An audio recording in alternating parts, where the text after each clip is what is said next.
Hindi picture film हिजाब का शुभ मुहूर्त उत्तर प्रदेश लखनऊ के इंदिरा गांधी प्रतिष्ठान में मुख्य अतिथि उप मुख्यमंत्री ब्रजेश पाठक व अयोध्या के महंत राजू दास जी महाराज की उपस्थिति में संपन्न हुआ। फिल्म के निर्माता गौरव शंकर जी ने बताया कि यह फिल्म समाज को एक नई दिशा देने का काम करेगी। मुख्य अतिथि ब्रजेश पाठक ने भी फिल्म को लेकर अपना पूरा सहयोग देने का आश्वासन दिया है और कहा है उत्तर प्रदेश के लिए बहुत बड़े सौभाग्य की बात है कि यूपी में बॉलीवुड की एक बड़ी फिल्म बन रही है। वहीं फायर ब्रांड अयोध्या के महंत राजू दास ने अपने चिर परिचित अंदाज में हिजाब पर विशेष समुदाय पर तीखा हमला किया है। कहा है कि हिजाब मुस्लिम महिलाओं के लिए टेंट व तंबू के समान है। हिजाब की आड़ में दहशत गर्द लोग अय्याशी करते हैं और महिलाओं को बच्चा पैदा करने की मशीन समझते हैं। इसीलिए हिजाब को तत्काल समाज के बीच से बाहर फेंक देना चाहिए। साथ ही राजू दास जी ने कहा है कि हलाला पर भी फिल्म बनानी चाहिए। वहीं कार्यक्रम में 4 चांद लगते हुए मंच संचालक गणेश्वर चौहान ने लोगों का खूब मनोरंजन किया तथा जनमानस की खूब तालियां बटोरी तथा हिजाब फिल्म के लिए देशवासियों का आशीर्वाद भी मांगा। फिल्म व कार्यक्रम के प्रबंधक भागीरथ रावत ने काफ़ी अच्छा प्रबंध किया, जिससे तभी सभी मुख्य अतिथि काफ़ी खुश नजर आए। हिजाब फिल्म मीडिया प्रभारी रंजीत चौहान ने बताया कि हिजाब के मुहूर्त में उत्तर प्रदेश के कई जिलों से काफ़ी लोगों ने अपनी सहभागिता दी। सबसे ज़्यादा सहभागिता रही उत्तर प्रदेश के अयोध्या जिले से। गणेश्वर चौहान के साथ अयोध्या से सैकड़ों लोगों ने मुहूर्त कार्यक्रम में शिरकत की। फिल्म की शूटिंग उत्तर प्रदेश के 4 जिलों में होगी, जिसमें अयोध्या, लखनऊ, बनारस, गोरखपुर जिले में होंगे।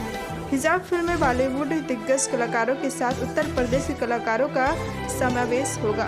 जानकारी के लिए चलते हैं हमारे संवाददाता शालिग्राम प्रजापति की खास रिपोर्ट पर। जय श्री राम, जय जय श्री राम। ऐसे कंजूसी से काम नहीं चलेगा, मुट्ठी बांध कर थोड़ा जय श्री राम। बहुत बहुत साधुवाद मंचासीन उत्तर प्रदेश के ऐसे सशक्तशाली, वैभवशाली, प्रभावशाली, लगातार सनातन धर्म, संस्कृति और ब्राह्मण शिरोमणि के रूप में जाने जाते हैं उप मुख्यमंत्री माननीय ब्रजेश पाठक जी को बहुत बहुत साधुवाद, बहुत बहुत आभार। और पूज्य महर्षि सुसेन जी, इसके साथ साथ मंचासीन हमारी बहन, नाम थोड़ा विस्मृत हूँ लेकिन कई कार्यक्रमों में मुलाकात हुआ है। बहुत बहुत साधुवाद, बहुत बहुत धन्यवाद माननीय उप मुख्यमंत्री जी और गौरव शंकर जी को ढेर सारा आशीर्वाद। अभी चाचा ने जो प्रस्तुति दी है, इतनी सुंदर, इतनी अद्भुत, यह प्रस्तुति आज के समाज में जो घटित घटना के ऊपर आधारित है। जिस प्रकार से कट्टरपंथी समाज के लोग, विधर्मी टाइप के लोग जो महिलाओं को सिर्फ उपभोग की वस्तु समझते हैं, सिर्फ महिलाओं को उपभोग के अलावा और कुछ नहीं समझते। लेकिन सनातन धर्म संस्कृति में, सनातन में हिंदुओं की यहाँ नारी सर्वत्र पूजनीय होती है। जिस प्रकार से हमने नवरात्रि में छोटी छोटी बच्चियों को बड़े बड़े महर्षि, महात्मा, बुद्धिजीवी वर्ग के लोग, वरिष्ठ जन जो पूजा करते हैं, लेकिन एक कौम, एक मजहब, एक संप्रदाय में जिस प्रकार से आपने देखा होगा कि सिर्फ शादी कर लेना बस और कुछ नहीं, मतलब निकाह कर लेना, बाकी कुछ नहीं। बाकी चाचा का उम्र क्या है? चाचा का उम्र 95 साल है, हाथ हिल रहे हैं, पैर कब्र में है, लेकिन महिलाओं का जिस प्रकार से शोषण करना, सिर्फ निकाह कर लेना। इस हिजाब में जिस प्रकार से समाज में पिक्चर इसलिए बनता है कि समाज की प्रदर्शन में जो घटित घटना है उसको समाज के सामने में रखने के लिए, और पिक्चर के माध्यम से आप देखेंगे तमाम विषय ज्वलनशील रहा है कि किसी कौम, किसी मजहब, किसी संप्रदाय को सिर्फ आहत करने के लिए लगातार फिल्मी जगत के लोग पिक्चर बनाया करते थे।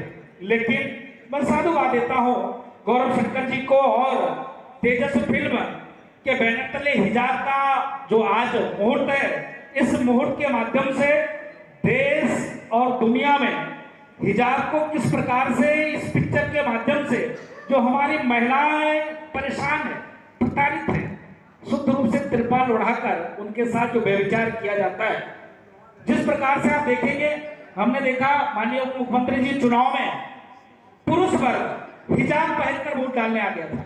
मैं बूथ एजेंट था और मैं गलती से हमने कहा कि मजिस्ट्रेट महोदय, मैं चाहता हूं कि इनका हिजाब उठाया जाए। उन्होंने कहा आप साधु हैं, गलत बात है, ऐसा काम करें। हमने कहा नहीं, मुझको शंका है। बोले कैसे, आपको कैसे शंका? हमने कहा इनका पैर देखिए, महिलाओं का पैर नहीं लगता। कहेंगे यार तुम बाबा हो कि क्या हो, तुम पैर देखा करते हो क्या? हमने कहा नहीं, इनके चलन पे ऐसी शंका है, इसके नाते इसका हिजाब उठाया जाए।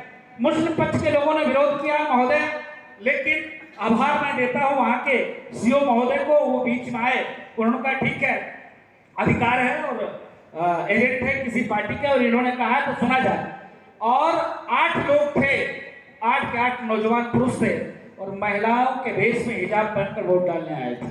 माननीय जी, मैं क्षमा के साथ कहना चाहता हूं, किसी संप्रदाय के मानने वाले को निश्चित बुरा लग सकता है, लेकिन ठीक है, नारी हमारे यहाँ पूज्य योग है, सम्मान योग है सनातन धर्म संस्कृति में, लेकिन इस प्रकार के टेंट उड़ाकर काम नहीं होना चाहिए, तिरपाल उड़ाकर काम नहीं होना चाहिए। इसके नाते इस पिक्चर को ढेर सारा आशीर्वाद, मंगल कामना, और मैं गौरव जी को ढेर सारा समय देता हूँ।